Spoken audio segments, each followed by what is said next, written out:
Okay, Merv, here's the rudimentary setup.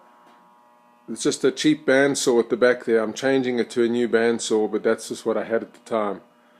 And this carriage, you can see the bolt of wood dogs into here. So it's kind of an over center action, just locks it in. Bit of adjustment.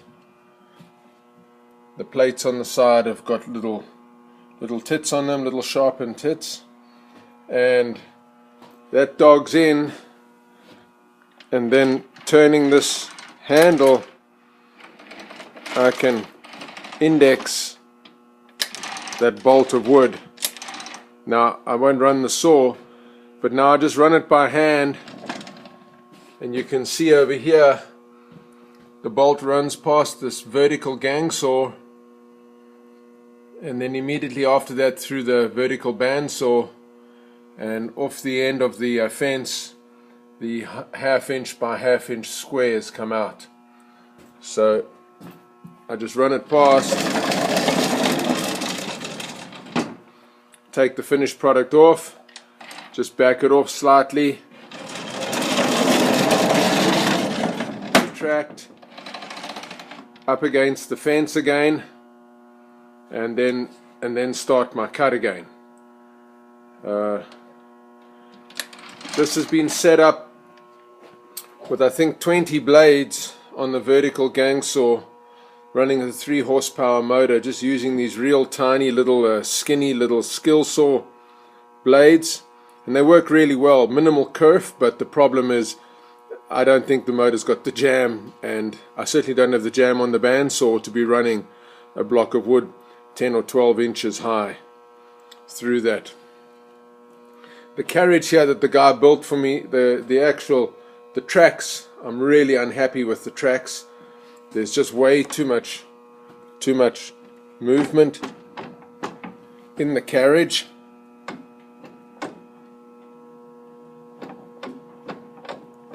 Way too much movement in that carriage. It's very frustrating trying to cut with this. I'm continually trying to hold it up against the fence and cut. So I'm going to be building for the new bandsaw. I'm going to use this deck, this table, the actual carriage, but I'm going to be making a new set of rollers underneath and 2 new tracks that the rollers run in. Because there's a fair amount of side force, side thrust from this gang saw, I'm going to have to, I can't just use a angle iron with a V roller or a round bar with a domed roller, a concave roller, because I think there's too much thrust that'll just push me off.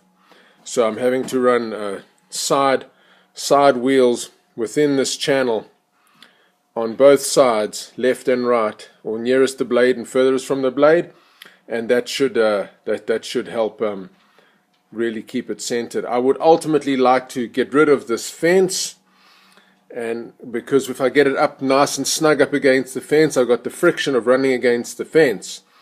But if I could have some kind of indexing system, that would be perfect for me. This you can see he runs the handle in the back there, running a rod with 2 sets of sprockets and chain, and basically just rolling. This is attached to the chain, and there's another sprocket up in here, and the chain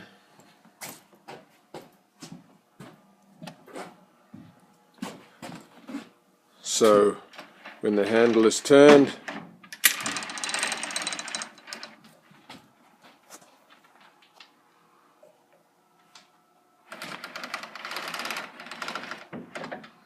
very rudimentary. I don't mind the system that much for what I'm doing, but I just don't like, I'd like to get away with that fence. He built everything out of aluminum, which I really wasn't happy about. There's just too much flex in it. This fence has got way too much flex.